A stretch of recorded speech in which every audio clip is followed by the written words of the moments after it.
In the high-stakes world of gold mining, Parker Schnabel's relentless quest for success has taken him down an adventurous road this season on Gold Rush. In the spirit of Wayne Gretzky, who once said, "You miss 100% of the shots you don't take," Parker rolled the dice by spending a whopping $15 million in the Dominion Creek claim. This courageous move, however, has proven to be a risky trip. The journey to Schnabel's ambitious target of 5,000 ounces has been everything but straightforward. With a new wash plant added to the mix, the challenges have grown, pushing both his resources and team to the limit. The questions are being raised about Parker Schnabel's decisions, and the fans are awaiting answers. Parker Schnabel, the ambitious gold miner, having accomplished the notable milestone of 4,400 ounces, is gearing up to unveil a revolutionary addition to his operation. This carefully planned and eagerly anticipated move is strategically crafted to exceed the remarkable goal of 5,000 ounces. Viewers, who have been anxiously awaiting a sneak peek at Parker's latest wash plant,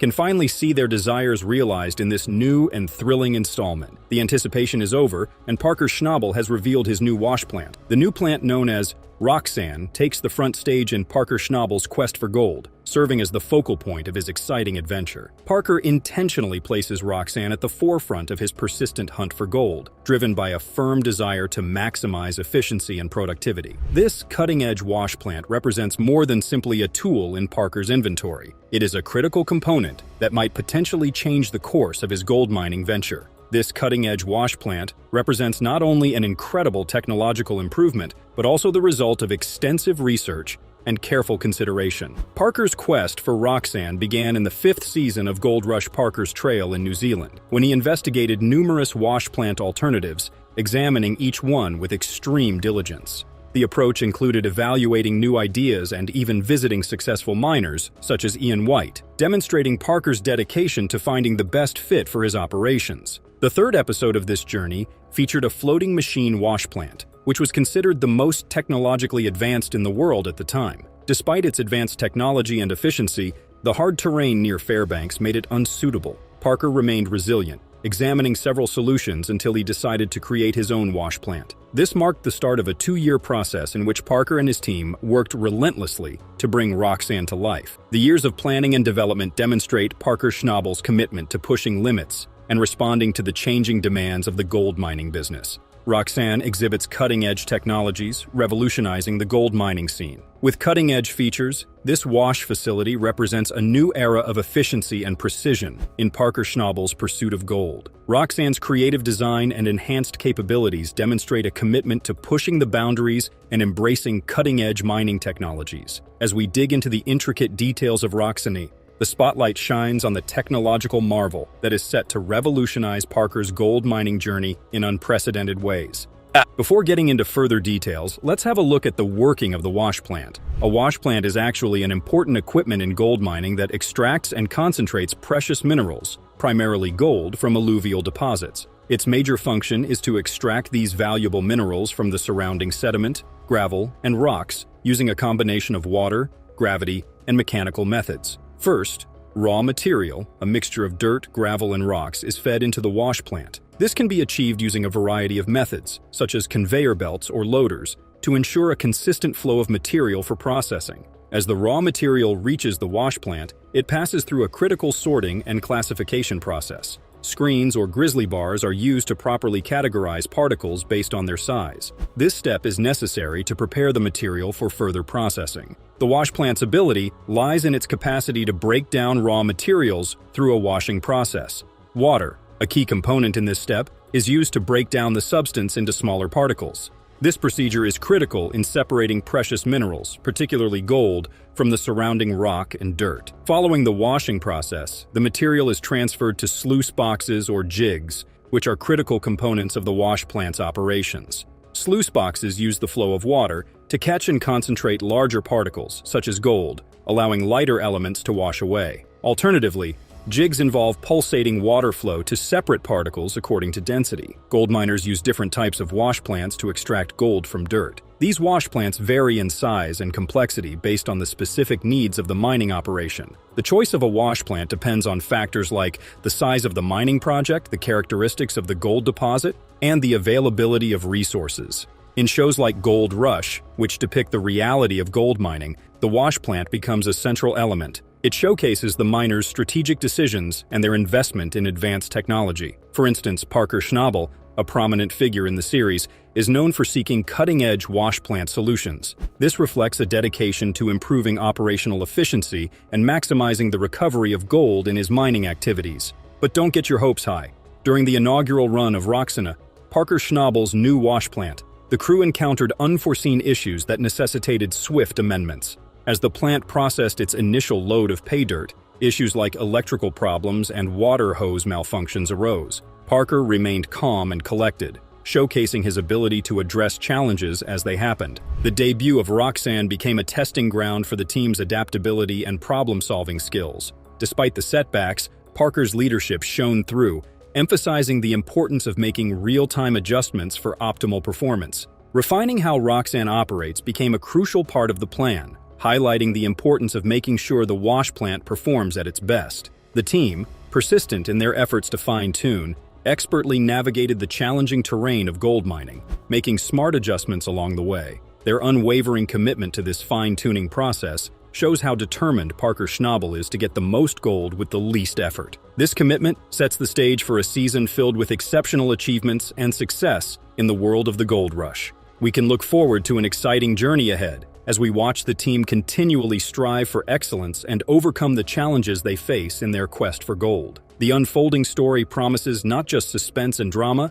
but also valuable insights into the intricate world of gold mining. The introduction of Roxanne, the latest wash plant, turned out to be a game-changer for Parker Schnabel and his crew, pulling in an impressive 56.85 ounces of gold during its inaugural run with pay dirt. This stellar debut set the tone for a promising start to the season, and Parker's carefully thought-out strategy, coupled with Roxanne's efficiency, hints at the potential for record-breaking gold yields as the season unfolds. The remarkable results from Roxanne's first operation are just the starting point, promising viewers an engaging and exciting season ahead. Parker Schnabel's unwavering determination and willingness to push boundaries in the dynamic gold mining industry are vividly showcased in the creation of Roxanne. This innovative wash plant, meticulously planned and developed over a span of 2 years, reflects Parker's commitment to staying ahead in the ever-changing landscape of gold extraction. Roxanne's success is poised to become a defining element of the season, underscoring Parker's tenacity and strategic approach in his relentless quest for gold. Fans, captivated by Roxanne's journey,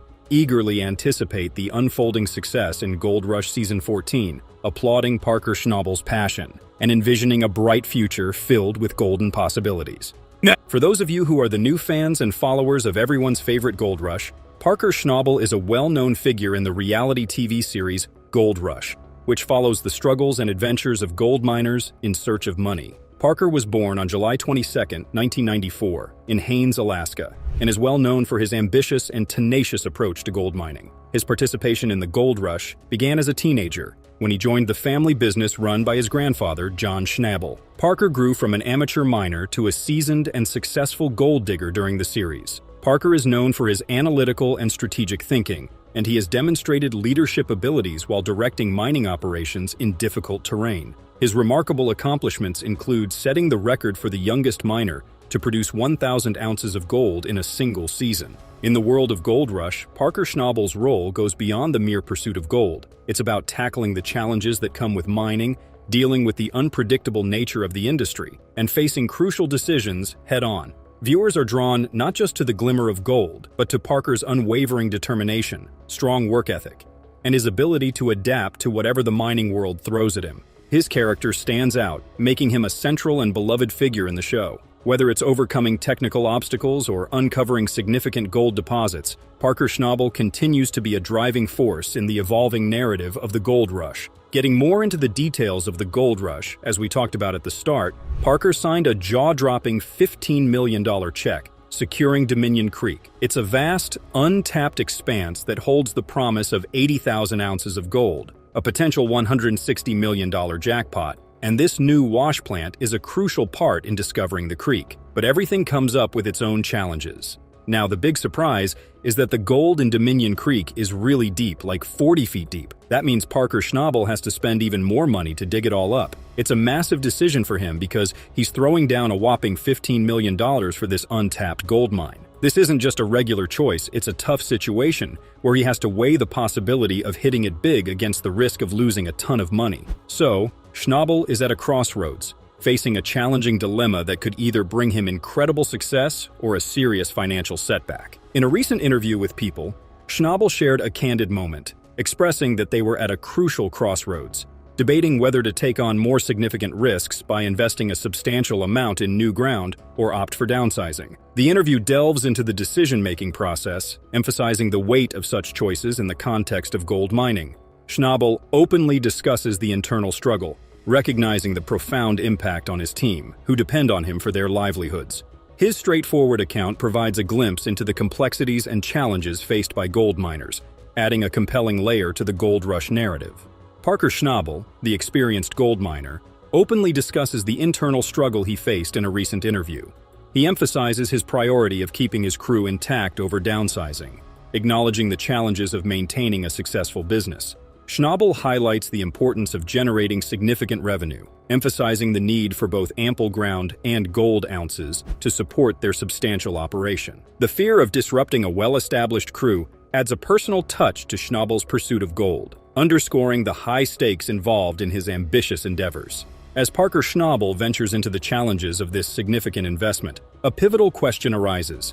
Was Dominion Creek truly worth the $15 million risk? Schnabel, pragmatically approaching the query, responds that as far as if it was worth it, we'll see. He asserts that Dominion Creek is a long-term investment, emphasizing that its actual profitability will unfold over the years to come. The compelling episodes capture Schnabel's bold decision amid uncertainty, keeping viewers on the edge of their seats, eagerly awaiting the unpredictable twists and turns that await in the world of the gold rush. As Parker faces the challenges of the mining industry, Roxanne stands out as a light of innovation and efficiency, promising to play a critical role in molding the outcomes of this season's gold mining operations. The expectation surrounding Roxanne's performance heightens fans' excitement, laying the groundwork for a season of revolutionary accomplishments and the promise of record-setting gold yields. As we wrap up this thrilling journey into the heart of Gold Rush and witness Parker Schnabel's bold introduction of the game-changing wash plant Roxanne, it's undeniable that we're in for an exhilarating season filled with highs and challenges.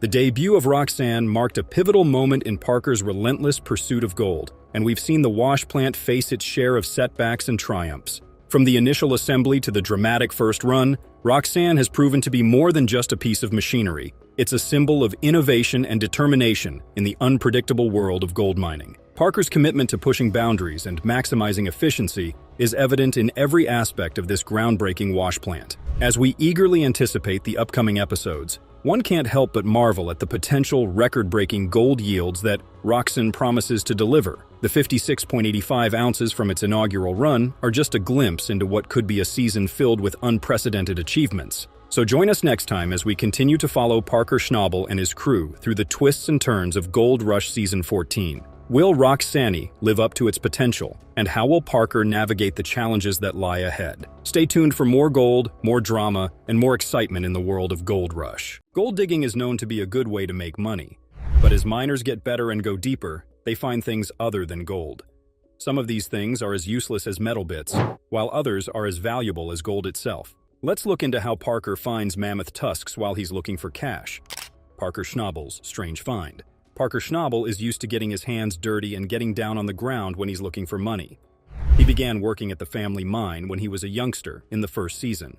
Beginning with the second season, the young man took over the family mines and has been one of the most famous gold miners ever since. Other mine bosses have a hard time, but Schnabel seems to have the Midas touch because his team gets thousands of ounces of gold every season, which is worth hundreds of thousands of dollars. After 10 episodes on Gold Rush, Parker has saved up a dime wealth, which is thought to be around $10 million.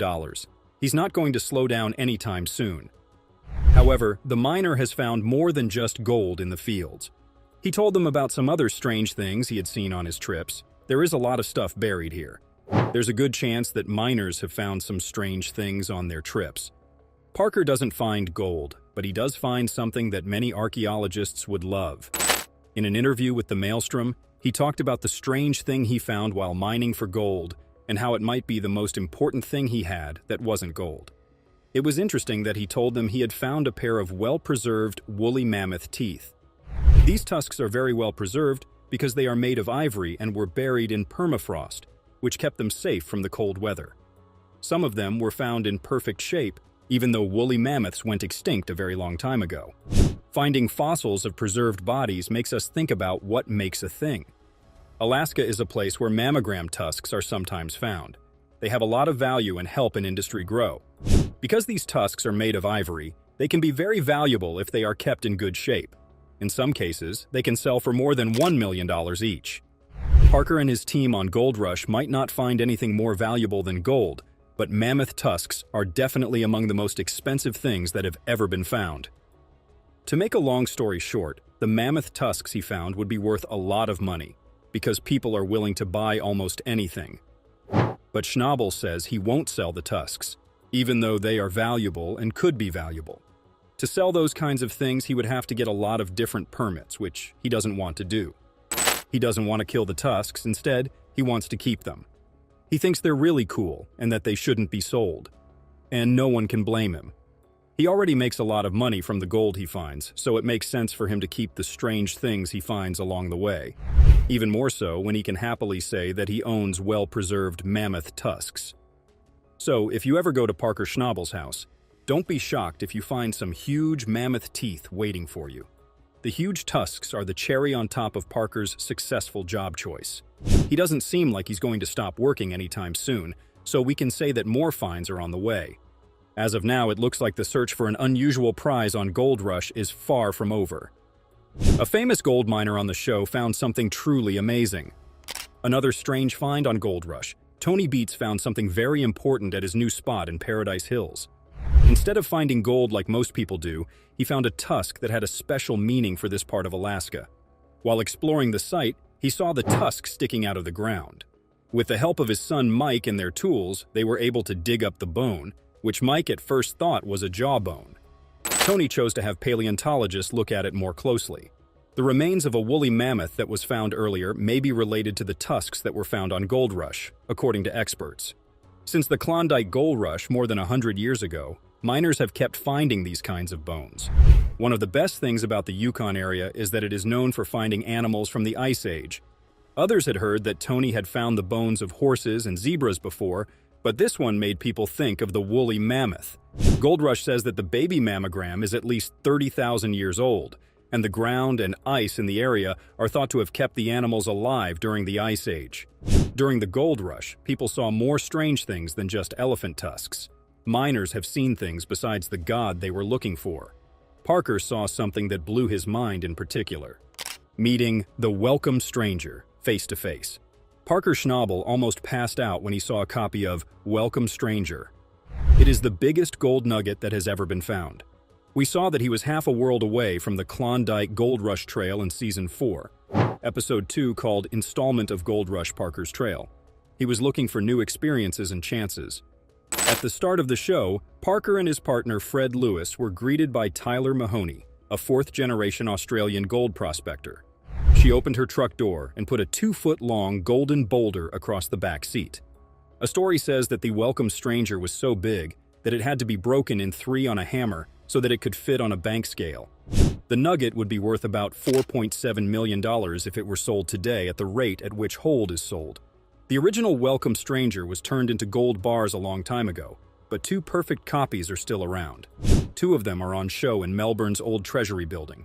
One is owned by Deason's descendants and is kept there. The one that was taken from Mahoney's truck is thought to belong to the Deason family, and column built in 1897 still stands in Molliagel to mark the spot where the nugget was found. Parker and no other modern gold miner found it, so the question is, who made this huge find that even Parker couldn't believe it? The Victorian Gold Rush happened in the 1850s, when a lot of people with big dreams went to Victoria, Australia, to try to make money. They came from all over Australia and other places around the world. I felt very happy for a short time. Some people hit it big and were rich for life, but for most, they never got that rich. It was true for 2 Cornish miners on February 5, 1869. Luck did come their way. John Deason was born on Tresco in the Isles of Scilly. When he was 1 year old, his fishing father drowned, and the family moved to Pendeen in West Cornwall. In this place, he met Richard Oates, who would become his partner. In the 1851 census, Both of them were working in the tin mines of Cornwall.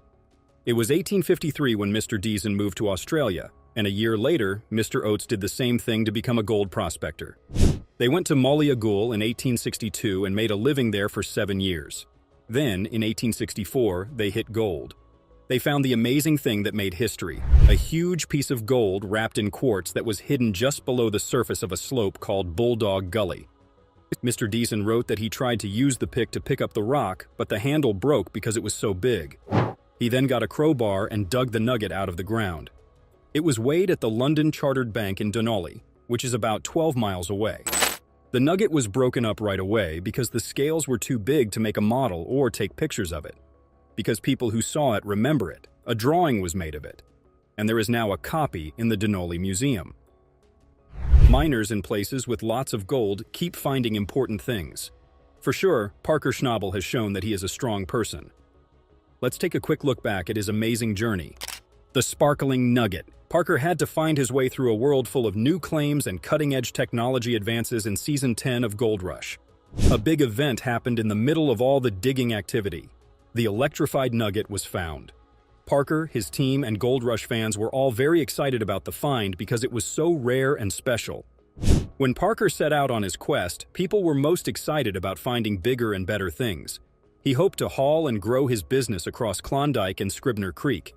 The electric nugget was about 41.8 ounces in weight and got its name from a dendritic crystal attic that looked like lightning bolts. The nugget's unique feature makes it stand out from other finds and a rare natural wonder, which raises its value above its face value. As the season went on, episode 15, $1 Million Payday, became a strong candidate for showing the exciting secret.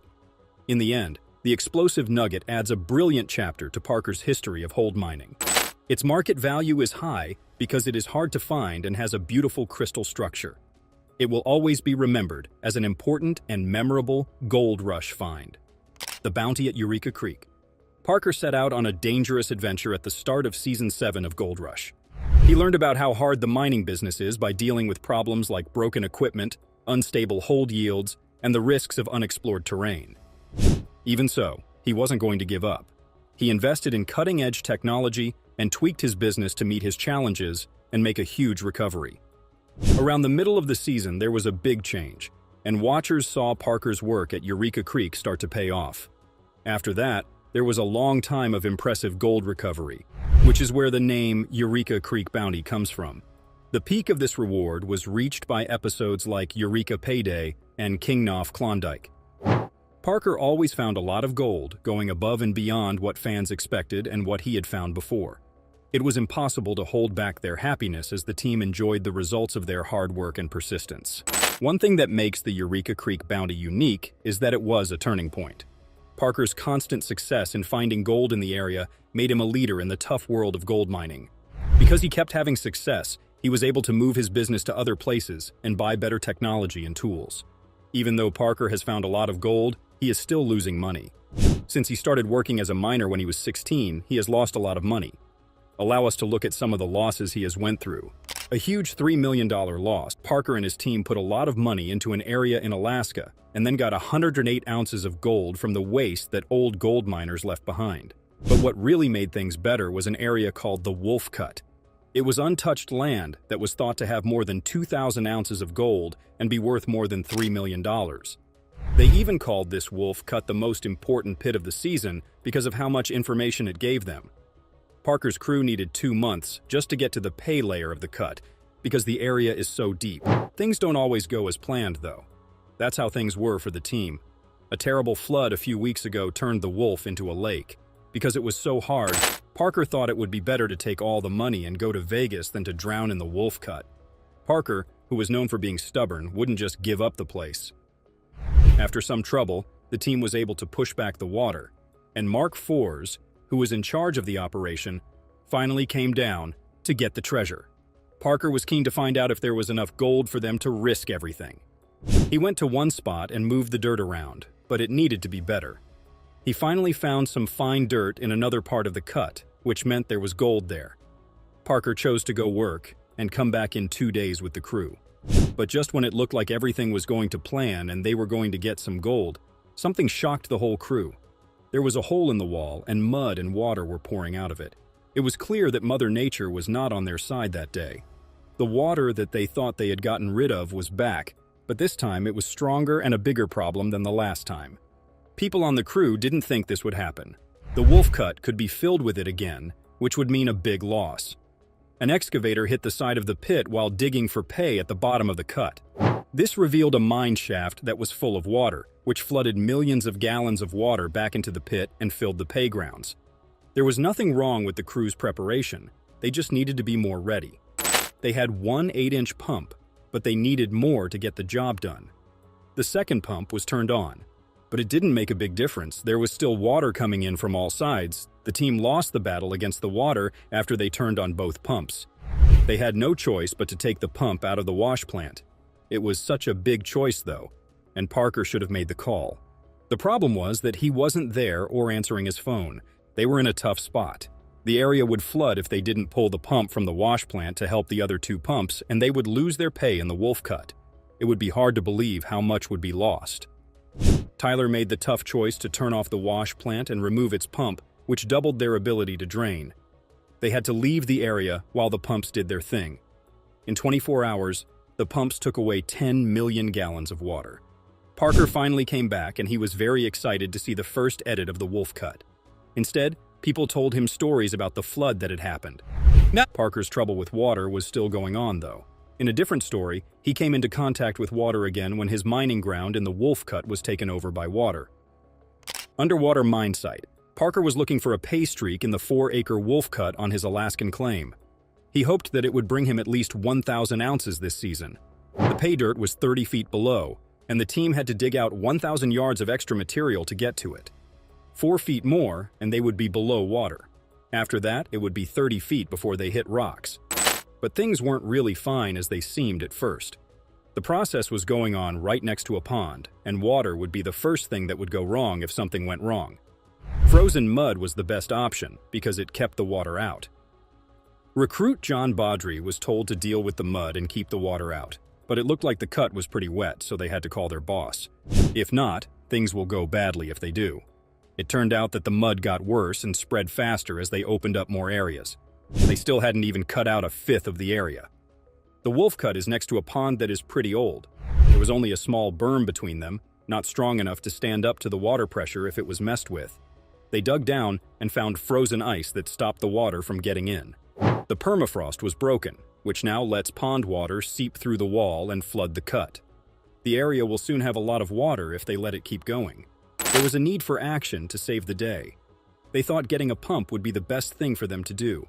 To fight the water, Parker planned to dig a sunk pond in the cut that was as deep as it could go and put in an 8-inch pump to drain it. He was not going to lose another water fight. After setting it up, they had to wait until the next day. Their plan as a whole was good and seemed like it would work, but how do they choose a pump to drain water that big from a pond without first making sure it works and fixing any problems it might have? The next day, everyone on the team walked outside to see their perfectly dry and ready-to-med wolf cut, but they were about to get a bad surprise. They couldn't find their pump anywhere. It looked like the pump was gone, and instead of a cutting that was completely dry, they found a lake. The pump had terrible problems filling the cut and putting the pump 4 feet below the water. $500,000 were about to slip through their hands. The pump was so deep that they couldn't even walk up to it. Tyson had to pull a small kayak out with a chain in the excavator to get the pump to dry ground where they could work on it. Mark Force, the foreman, said that the debris was blocking the suction filter at the end of the hose, which caused the water level to rise and cover the whole pump. To make sure that more flooding wouldn't hurt the pump, he had to take the engine apart and repair it. Parker has shown that he is not easily upset by losses. In fact, he's had a lot of them. In spite of everything, he did something that shocked both miners and fans, putting an end to a season with $14 million in gold. Parker Schnabel and his team were starting a season that might change everything about gold mine. When it was really cold outside, the risks went up because every shovelful of dirt could make or break their dream. As soon as the season began, there was a sense of urgency, and Parker worked around the clock to coordinate his team's attempts to find the valuable material. The difficult conditions in Alaska were not taken lightly. They put their mental health to the test. They were determined to find their prize, even though the terrain was dangerous and some of the tools they were using didn't work right. Parker had to carefully plan every move because he was in charge of this determined group. His leadership skills had been honed over the years through failures and successes. Expectations were high, but he didn't let that stop him from leading his team through the dangerous terrain. He was motivated by the belief that the Klondike held the key to a life-changing fortune that, when found, would make all of their problems seem small. They finally made progress after a long time when they found a rich seam that went on and on below the frozen ground. It was impossible to contain the excitement in the mine camp when they found a way to do it and a large deposit of gold that would make their whole season different. After a string of setbacks and dashed dreams, the Klondike finally gave up the treasure it held. The huge job of getting the gold out of the frozen ground was still to be done, and Parker was in charge of it.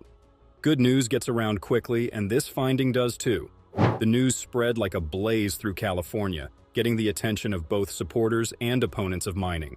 Parker and his group were put in the spotlight, and everyone was watching to see how the process would go. This put a lot of pressure on the crew. It looked like they might get $1 million haul. The crew had to race against time as winter got colder. This was another thing that would determine their success. The process of mining sped up, and heavy equipment was used to dig up the gold-filled dirt. When they worked together, it was amazing, and shocking things were found in the gold room where they kept their loot. Parker Schnabel told them how much money they had stolen, with a mix of pride and shock. $14 million worth of gold. People on his team, among miners, fans, and skeptics, were all amazed by this amazing feat. This season of Gold Rush will always be remembered as one of the best in Klondike history.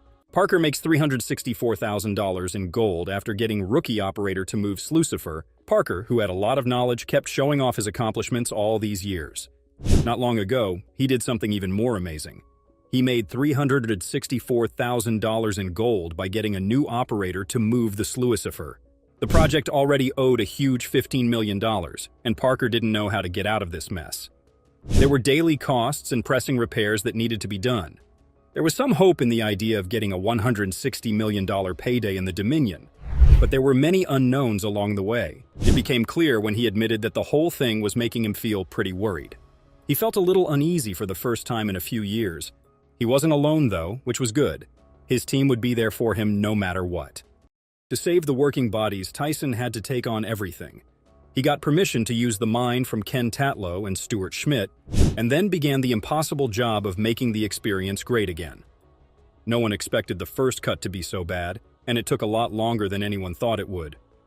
As soon as Parker realized how important it was, the pressure rose. He thought Tyson would be able to get up soon. The determination of Parker stayed strong, even though the work to prepare the new spot was hard. He went on to say that while he was getting El Dardo ready, he thought he had a lot of time. But when he was getting the next plant pad ready, he realized he didn't. As Parker dealt with the problems at El Dorado, everyone was left wondering if his unwavering determination would help him get through the tough times and find the gold stores that could make his mining project a success. Parker and Tyson were both involved in the El Dorado. Moving the wash plant at the El Dorado cut was a huge task that turned some important events in Tyson's life. They had everything they needed except time, because the process had to be done by a certain date. The due date for this job was Sunday, and if it was completed successfully, it would be able to stay alive. The plot jumbled up money problems, practical issues, and the almost constant search for the jackpot at Dominion into a mess of problems that needed to be carefully handled. The financial situation added another level of difficulty to the story. The operation, which was already a financial puzzle, was done with the worry of possible bills and the costs of running the business. As I watch them, I can't help but wonder, will this smart move help them find the gold mines they were looking for? Or will it be a big mistake on the crazy road of gold mining? At some point in this nail-biting story, you couldn't help but wonder, would Parker Schnabel's huge risk pay off? Or would his growing financial responsibilities and practical problems make it impossible for him to reach his goal of finding a gold mine? Dominion is a world where gold rules and fortunes can change in an instant. Parker Schnabel found himself in a very bad spot. Now is the time for the dream of the unreachable gold to change. Along with it came hard times financially, so the business could stay open. The heat had almost made this area its home. It makes me wonder what it's like to be ruled over. The answer is as easy as the question, but it beautifully describes the harsh conditions these miners have to work in every day. The word Domian means sovereign, and the people who were looking for treasure buried in its land often tell it what its rules are. Another look at the area points to the harshness that is hidden by the light. Parker and his team's determination should definitely be praised. Recently, the weather has gone up, which has raised the bar for what is acceptable. This seemingly normal talk showed how hard these people's lives were. They had to work from dawn until dusk in the hot sun. The next step was to sluice there, but that wasn't official yet. As the thought of starting the sluicing process set in, there was a sense of excitement in the air. After some time, they said that sluicing wouldn't happen because they needed to get better at it first before moving the business. The team was eager to start sluicing, but first, they had to make some strategic choices. There was a lot of tension in the gold mining business because Tico, who was making efforts to make things run more smoothly, set a hard goal. As the order echoed through the mining site, the story unfolded quickly. Tico wanted the plant to begin buzzing before morning. The attention then turned to Tyson, whose scary job it was to move sluice fur around on a pole that wasn't stable. Tyson had to make up sluice fur out of a leaning stick he had lying around. The language used made it clear that the business was sloppy and rushed, even if no one knew how to make learning staff. Putting pressure on Tyson became an important part of the story, a major source of tension that gave the story more depth. To move the sluice fur, you had to have a steady hand and a lot of skill that you learned over time. Tyson had to deal with a lack of experienced hands while working on a tough job.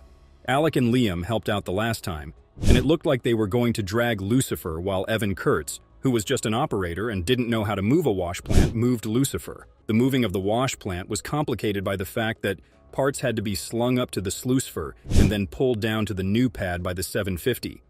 The main reason it was hard to do was because changing wash plants was hard to do when there were already few hands available. As Tyson and Evan took on the job of moving the pieces of sluice fur to its new location, the story took an interesting turn. It wasn't just a jump that was being planned, it was a symbolic risk in the dangerous world of gold mining.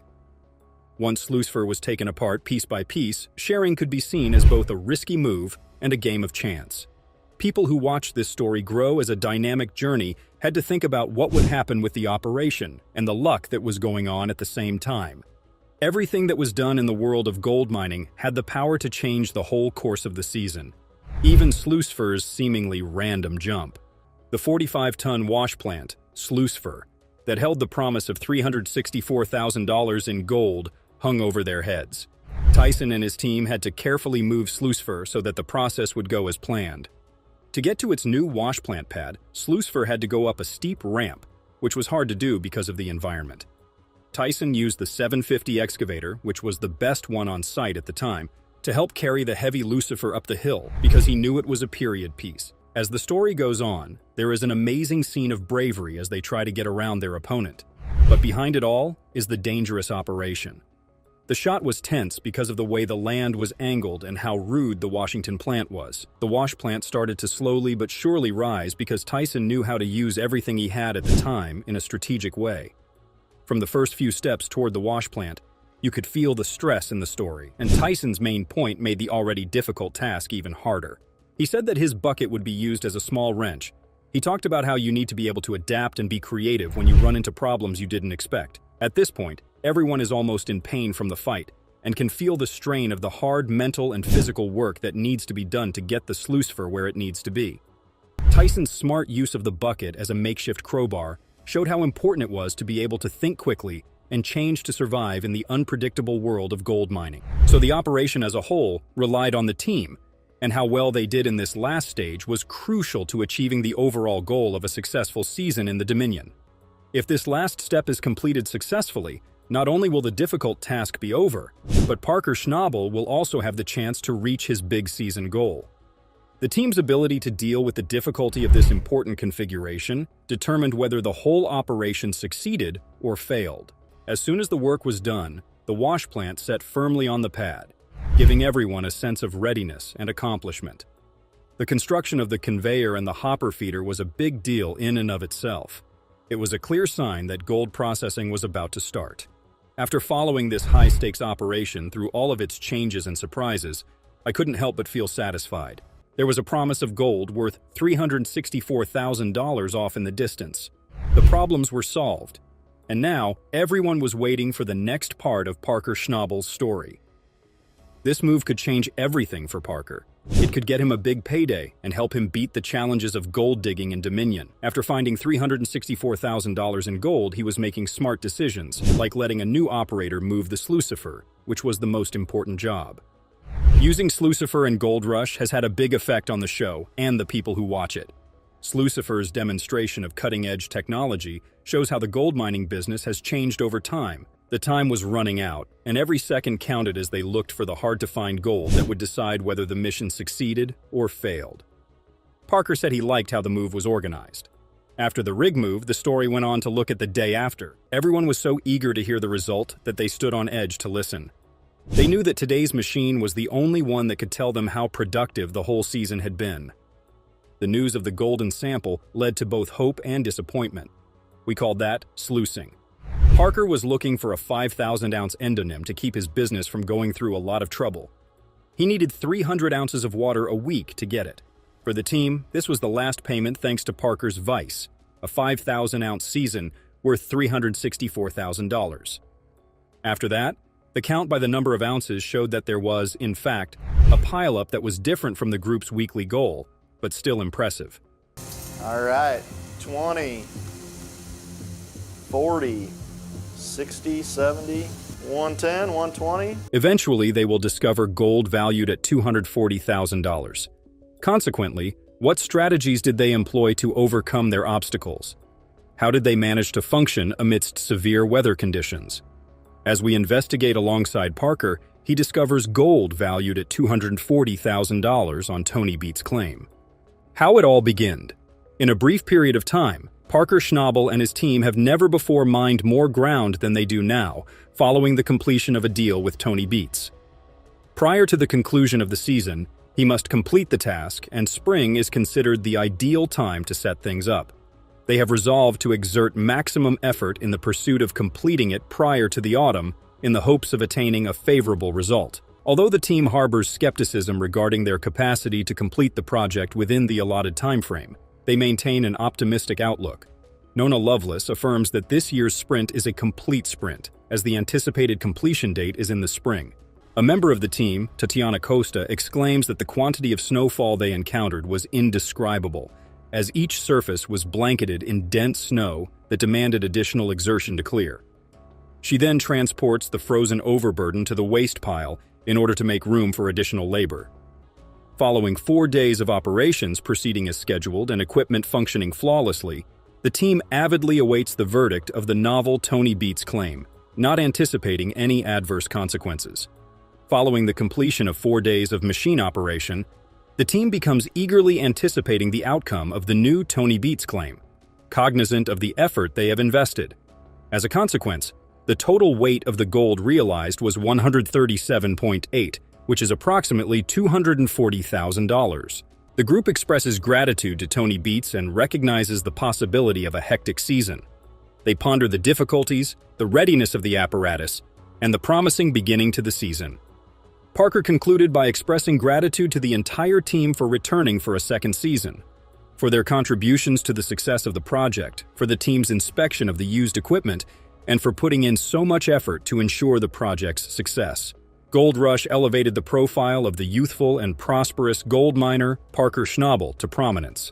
He was born in Haines, Alaska, on July 22, 1994, into a family with a significant heritage in the gold mining industry.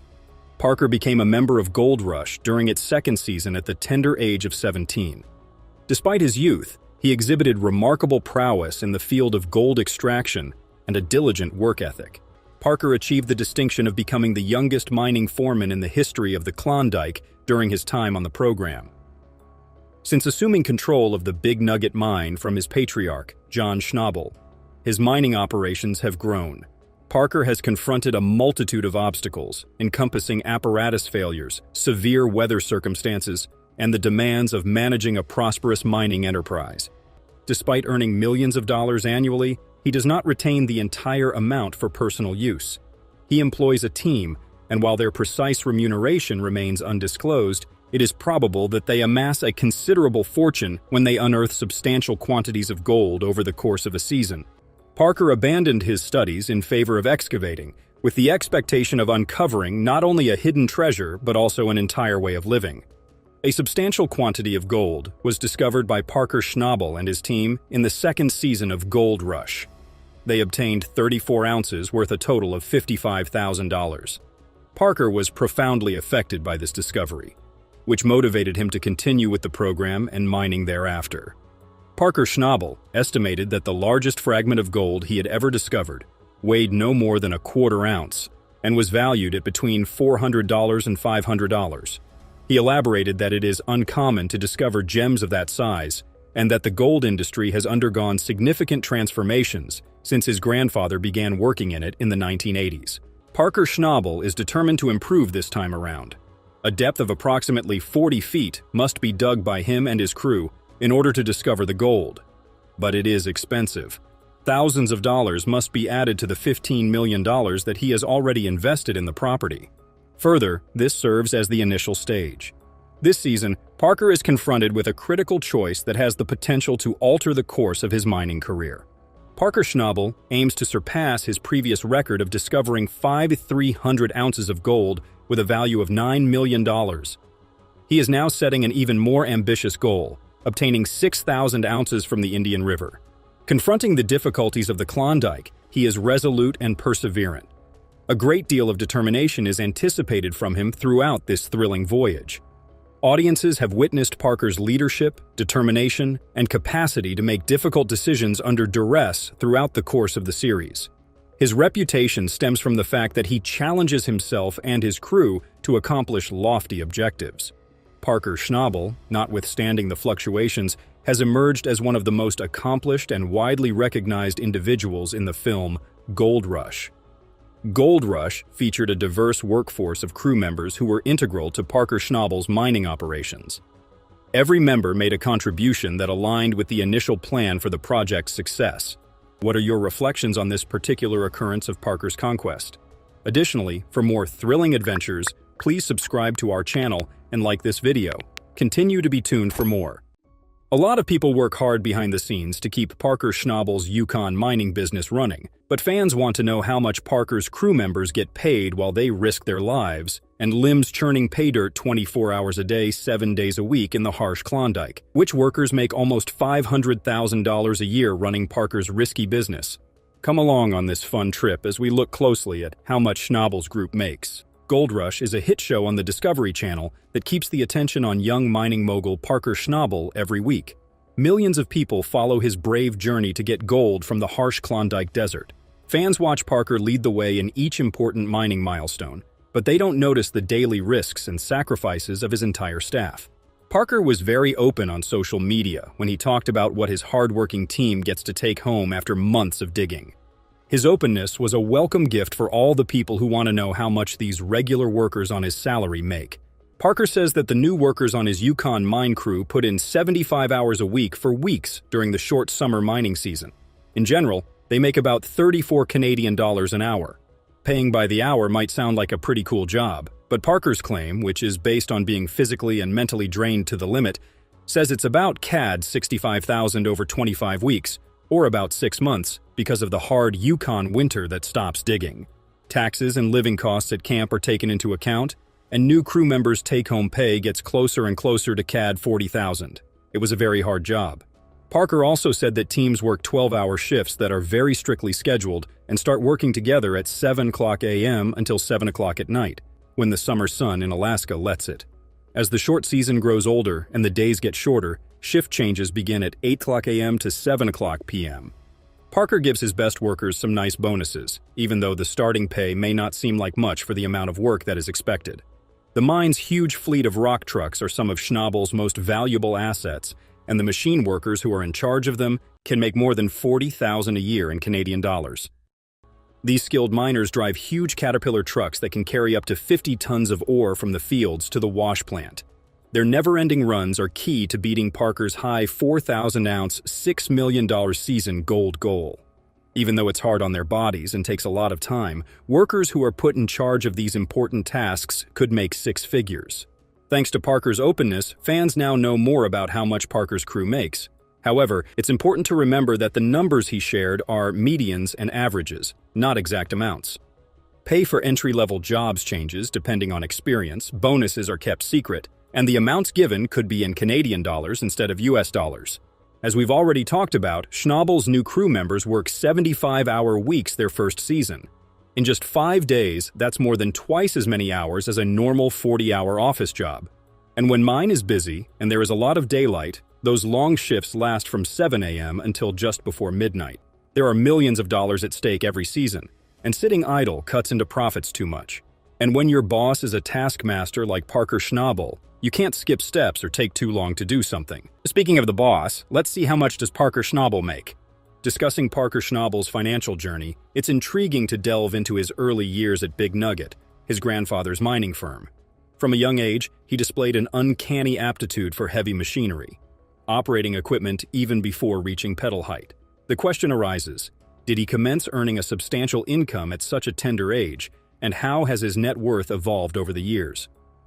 Born on July 22, 1994, in Haines, Alaska, Parker Schnabel's journey in the mining industry commenced in his grandfather's firm, where he earned his stripes and eventually amassed a net worth of $15 million. His hard work in gold prospecting and mining, coupled with his foray into reality television, has significantly contributed to this impressive figure. The pivotal inquiry remains: what is the extent of his earnings? Parker's earnings from reality TV are notable, with payments per episode ranging from $10,000 to $25,000. For comparison, fellow cast member Jack Hoffman earns approximately $10,000 per episode. Consequently, Parker's annual income is estimated to surpass $1 million, solely from his involvement in the show Gold Rush. However, this leads to a crucial consideration. How does his income from gold findings impact his overall wealth?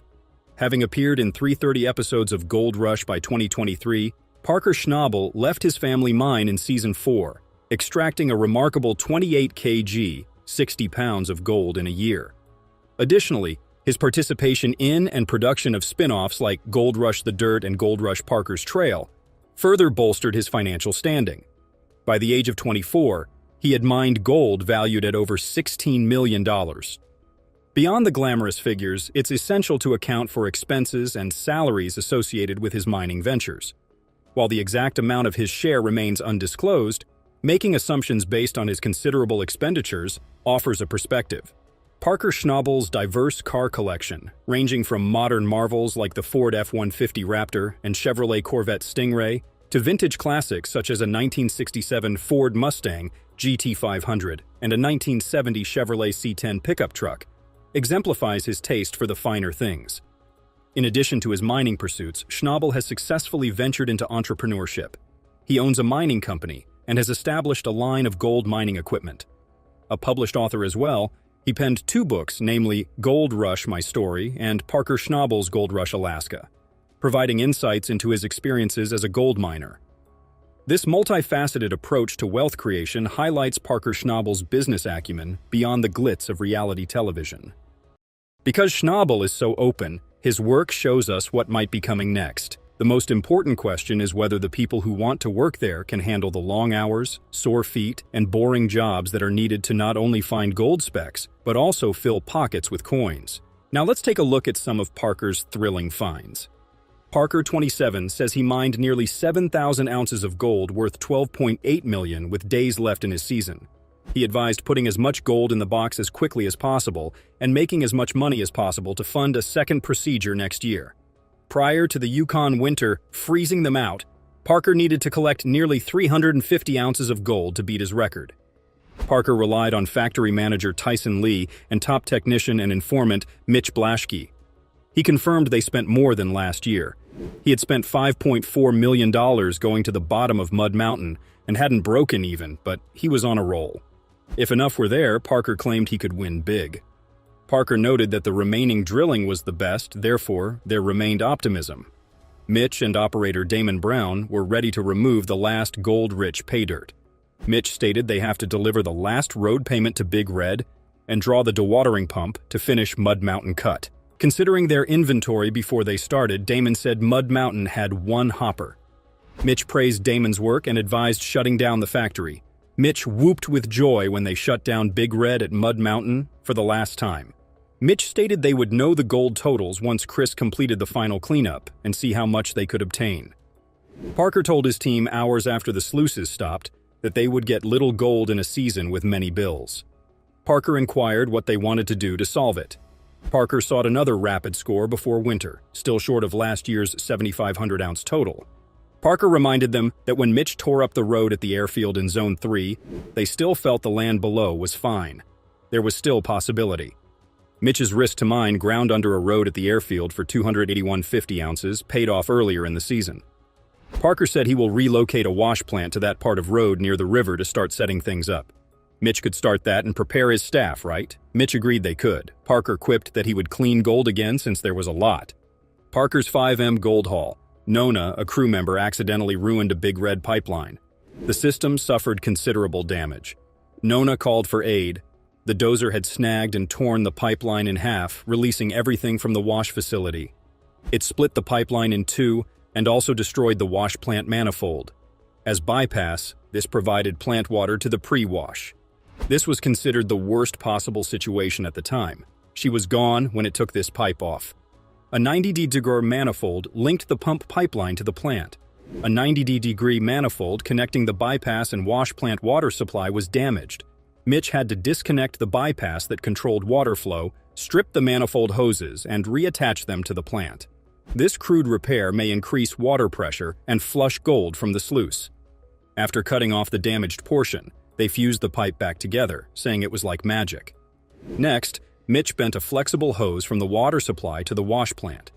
Mitch confirmed that they would need a flat 8-inch section to reach their water line without a bypass.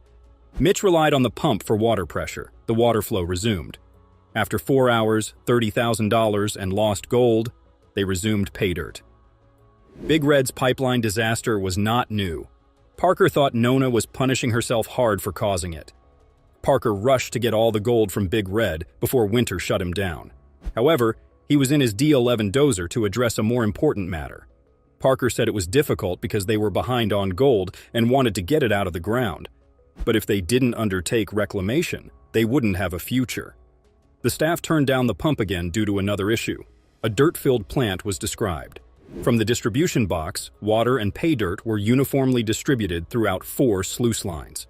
Justin overloaded the facility to boost output, obstructing the distribution box and backing up Big Red. They then attempted system repair. Parker was close to breaking last year's 7,504 ounce mark when the season ended. Parker required 420 ounces of gold each week from his wash plants to keep on pace. Gold counting and weighing began. First gold weight, 115.4 ounces. Parker invested nearly $5 million in Mud Mountain and required 900 ounces to benefit from the cut. The following weight yielded 368.45 ounces. That may be the series' finest gold discovery. Lucifer plant manager Tyson Lee and foreman Mitch Blaschke attended the season's first double gold weigh. Parker told Ken that Big Red was put up well by the team. Parker said Mitch and Brennan usually worked together, which was excellent, but Tyson stepped up. Parker noted that this was their first cleaning on Ken's land, which was thrilling. Ken said he hadn't seen gold in 40 years. Parker opened the week 900 ounces below last season's total. Both plants had to average 235 ounces to equal last season. Parker commanded someone to yell numbers and poured out gold to weigh. First gold weight, 208.75 ounces. For the second batch from Big Red, the gold weight measured 263.8 ounces and was worth nearly $475,000. Parker stated Big Red had gotten him back up to speed. Thanks for watching. While you're still here, make sure to click the video on your screen for more mind-blowing videos. Parker Schnabel stands in the cold Yukon, where the wind whispers stories of gold. That he worked hard and didn't give up in the gold mines is something that many people can learn from. There is one thing though. How much does Parker make? How much money does he have? Today, we're looking for answers to find out what this modern-day gold rush hero was really like. Parker Schnabel, a gold mining hero from the Yukon Territory of Canada, is known for his hard work and determination in the industry. Born on July 22, 1994, in Haines, Alaska, he inherited the great qualities of his grandfather, John Schnabel, who is the biggest name in the industry. At an early age, Parker began mastering the skill of gold mining in Porcupine Creek, Alaska, where his grandfather owned a mine. This was the moment when he fell in love with gold excavation. Parker's participation in the Discovery Channel reality show, Gold Rush, provided the first step towards his financial success. His strategic thinking and never-say-die attitude endeared him to the audience. As a teenager, Parker made his way through the ranks of the gold business, leading him to become a wealthy entrepreneur. Unofficial sources suggest that his net value is $8 million, which is proof of his unrelenting devotion and strategic excellence in the mining business. However, the exact amount of gold taken out by Parker is closely guarded information. Gold mining is a complex affair, and miners often guard their production figures to maintain a competitive advantage. The actual depth to which Parker Schnabel's gold mining activities are exposed to the mass media may never be fully unveiled. Despite his success, Parker keeps on breaking the limits with his quest to find new gold deposits and his deep love for the land. He does not believe in taking straight paths and is prepared to take on new challenges with each new season. In 2010, at only 16, Parker took out a mining claim on Porcupine Creek, and with a small crew, he started prospecting for gold. Parker demonstrated an outstanding talent for the art form, displaying skills and instincts beyond his age. He showed a sharp eye for gold spots that were often missed by others, making him different from the others. His talents went beyond just the science of gold mining. He had an instinct for the art of gold mining. With strategic planning and practical know-how, he came up with a new approach to gold extraction that was both efficient and profitable. His mining strategy was nothing less than artistic, adjusting his approach to the demands of the unpredictable environment. In conclusion, Parker Schnabel's story serves as a testament to his dedication, determination, and skill in the gold mining industry. His story serves as a reminder of the importance of perseverance, adaptability, and the power of determination in the face of adversity. Parker Schnabel, a gold mining prospector, has become a shining example for young miners, demonstrating that age is not a barrier to success in an industry where experience always comes first. His success as a prospector has grown, and his fame as a gold mining prospector has become a shining example for young miners. In 2012, Parker gained the attention of producers of the reality show Gold Rush, which follows the lives of several gold mining families in the Yukon territory of Canada. Parker was a major player on the show and became a well-known person. He used his growing popularity to become even more successful, becoming a speaker and author, and building his line of gold mining equipment. Parker then branched into other industries such as jewelry and clothing. His jewelry company exploited the timeless appeal of gold and precious stones, providing customers with beautiful pieces that conveyed his mining passion and craftsmanship. His clothing firm focused on a small market of outdoor lovers and thrill seekers who were looking for durable and stylish clothing for their adventures in nature. What makes Parker stand out among other entrepreneurs is his ability to identify untapped market niches and use them advantageously. He can distinguish himself from competitors through innovation, creativity, and strategic thinking. Parker's business journey is truly unique due to his willingness to take risks and face challenges boldly. Starting as a teenage miner, he has been through a lot of struggles and disappointments in his life, but continues to explore new possibilities and motivate others to do the same. His strong work ethic, unyielding determination, and commitment to quality make him a true asset to the communities where he operates. Throughout his journey, Parker's family has always been there for him. His grandfather, John Schnabel, was a very big influence on his decision to pursue gold mining. He was never stopped from pursuing his goals by his parents. With dedication and perseverance, nothing is impossible for Parker. In 2016, Parker's grandfather, John Schnabel, died at the age of 92. Despite the pain of his loss, Parker's determination burned brighter than the weight of his grief. He returned to Porcupine Creek, where he had acquired mining skills from his grandfather. He knew that his grandfather would have expected him to continue his family tradition, to keep the dream of gold alive. Parker's new mine in the Yukon territory was a labor of love that started with his grandfather's teachings and was continued by his unwavering dedication. When the first golden specks were found on the ground, it was a victory that had no comparison. Parker's quest was not finished yet, and the path ahead was riddled with difficulties and obstacles. He never hesitated from his determination to succeed, and found inspiration in the memory of his grandfather and the knowledge that he was following a proud family tradition. Parker Schnabel, a successful gold miner and a role model for many children worldwide, understands that making a profit and taking care of the environment go hand in hand. He is committed to safeguarding the territory and minimizing the negative effects of mining operations, demonstrating his character and principles. Responsible mining is not just a marketing slogan for Parker, it is a lifestyle. He realizes that mining can have a severe impact on the environment, from habitat destruction to water pollution. He has decided to do everything he can to minimize the operation's impact on the environment. Parker demonstrates this through the application of rigorous environmental rules at his mines, such as recovery efforts and water management strategies. Parker's environmental management is not limited to the fulfillment of environmental regulations.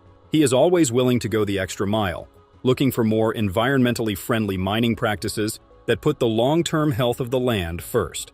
Through reforestation or wildlife conservation, Parker is always on the lookout for ways to repay the environment that supports him.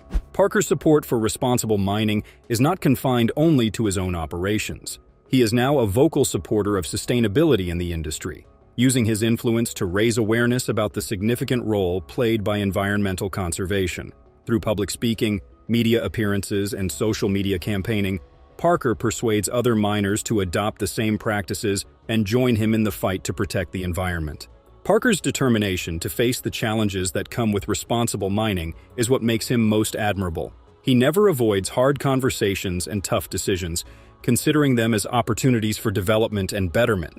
Through the recognition of the fundamental contradiction between mining and ecological conservation, Parker can come up with creative solutions that simultaneously address both issues. Parker's charitable activities in the Yukon territory show how he is a kind man with a strong desire to make the world around him a better place. His generosity does not stop with the limits of his mining operations and leaves an indelible mark on all the people and places he cares about. Parker's generosity is not limited to just writing a check or attending a fundraising event. He is not just a resident, but a real stakeholder in the communities he belongs to.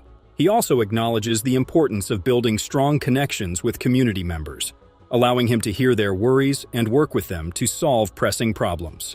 Despite being a famous and wealthy man, Parker remains humble and approachable, never looking for acknowledgement or rewards for his good activities.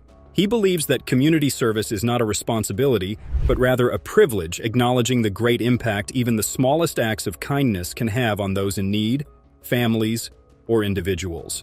Parker Schnabel, a gold mining industry star with a net worth of $15 million, is a key figure in the industry. His success can be attributed to his participation in the popular Discovery Channel show, Gold Rush, where he earns a substantial income from each episode. Parker's success is not just about the money, but also his unmatched ability and mastery as a gold miner. His fans have been glued to their screens for weeks, cheering him on unconditionally. In addition to his Gold Rush earnings, Parker has diversified his income through other ventures that include entrepreneurship. He has opened his own mining company and created a jewelry and clothing line, proving his ability to spot opportunities quickly. These enterprises define Parker's wealth and make him a force to be reckoned with in the business world. Despite his vast achievements and wealth, Parker remains down-to-earth and modest. He respects persistence, honesty, and determination above all else, and has never forgotten his origin as a young miner in Alaska. His genuineness and modesty have made him a favorite among fans and colleagues, and a beloved personality in the gold mining circles. Parker also earns a substantial income from his gold digging business, being a claim owner in the Yukon territory and a consistent gold extractor. He has launched several firms, adding to his total capital. With great wealth comes great accountability, and the public is curious about how Parker spends all this cash. Parker Schnabel is living a life that many people cannot imagine, and he is doing it all with passion, determination, and a soft heart. When it comes to the finer things in life, Parker knows how to enjoy them.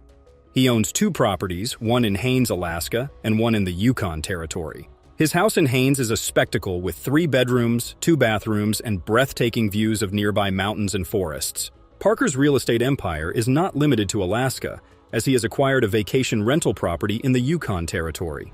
This property targets a broad spectrum of guests, earning him a large income. Parker's real estate investments are based on a mix of market research, financial analysis, and intuition. He diversifies his wealth across different asset classes, such as real estate, stocks, and business ventures to minimize risks and maximize potential returns. Each property in his portfolio acts as a brick in his financial future, providing stability, growth, and possibilities of wealth creation. The most impressive thing about Parker's real estate empire is his ability to adjust to the changing market. Over time, he remains flexible and responsive, adapting his investment strategy to take advantage of new trends and possibilities. Parker Schnabel, a gold mining legend and author, is not only known for his role on Discovery Channel's Gold Rush, but also for his passion for cars. He owns a fleet of high-quality vehicles, including the Ford Raptor, a rugged off-road truck, and a Mercedes-Benz G-Wagon, a luxury SUV. The Raptor is a head-turner with its bespoke design, glossy black with contrasting red highlights, and oversized tires, reflecting his character as brave, ambitious, and ready for the next adventure. Parker's Mercedes-Benz G-Wagon is renowned for its durability, performance, and luxurious interior, making it a symbol of his success and impeccable taste. The Jeep Wrangler, another popular off-road vehicle among outdoor enthusiasts and thrill-seekers, is the most popular off-road vehicle due to its rugged design, removable top, and legendary four-wheel drive capabilities. The Chevrolet Silverado, a versatile and capable vehicle, has been modified to suit Parker's specific needs, making it a reliable and dependable companion for everyday driving and off-road exploration. In addition to his practicality and performance, Parker's cars are an expression of his personality and interests. Every vehicle in his collection has a story behind it, some telling about his love for an off-road adventure or his taste for luxury and style. He is living the good life, with his real estate holdings and car collection being what they are. However, the real issue is what will happen to Parker after that. He has the energy and determination to achieve anything, and who knows what other victories he will achieve in the future. One thing is for sure, Parker Schnabel is living his dream and doing it in style. Parker Schnabel is also a great author, having written 2 books that provide insight into his exceptional life. His debut book, Golden Dreams, the memoir Chasing Golden, Finding My Fortune in the Yukon, provides readers with a fascinating insight into his incredible journey. With vivid storytelling and candid reflections, Parker leads readers on an unforgettable journey, recounting the hardships, victories, and valuable lessons that he learned during this period. From the very beginning of his gold mining career in Alaska, Parker encountered many hurdles on his way to success. As the grandson of famous gold miner John Schnabel, Parker spent his childhood in the mining culture and learned the craft from his early days. One of the main problems that Parker faced was to be recognized as a reputable and successful miner in his own right. With limited resources and experience, he ventured into the difficult business of renting a claim on Porcupine Creek and starting his own mining operation. With the growth of his mining operation, his reputation in the industry became more and more known. His talent for discovering gold in areas not noticed by others earned him the reputation and respect of his colleagues. During his process, Parker met many interesting people who gave him diverse ideas about the business. This voyage of self-discovery, growth, and change was a testament to his courage, stability, and unyielding determination. Parker Schnabel's 2 books, Golden Dreams and Audacious Gold, offer readers a unique perspective on the gold mining industry. In Golden Dreams, Parker shares his personal experiences and challenges readers to pursue their own goals, no matter how unattainable they may seem.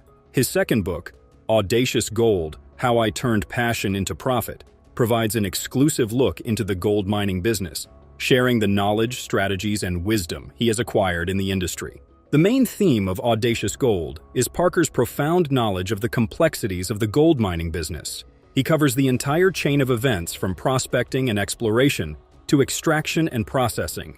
The book emphasizes the importance of finding the right claims, as mining for gold is a risky business that depends on getting the best claims, which yield the most profits. Parker uses careful research, strategic planning, and a good eye for spotting opportunities to identify and purchase some of the best mining properties, laying the groundwork for his success in the industry. In Audacious Gold, Parker gives readers a step-by-step guide on the best ways to maximize the value of their claims, including assessments and evaluations, as well as the implementation of efficient mining practices. By improving operations and reducing costs, miners can increase their profitability and sustain the industry. His strong focus on teamwork and collaboration is emphasized in Audacious Gold, which has resulted in innovation, productivity, and success. The most precious part of this book is Parker's openness about the difficulties and barriers he has met in the industry, such as equipment malfunction, environmental issues, market volatility, and regulatory challenges. He furnishes readers with the nuts and bolts of dealing with adversity, adjusting to change, and succeeding in an industry constantly in transformation.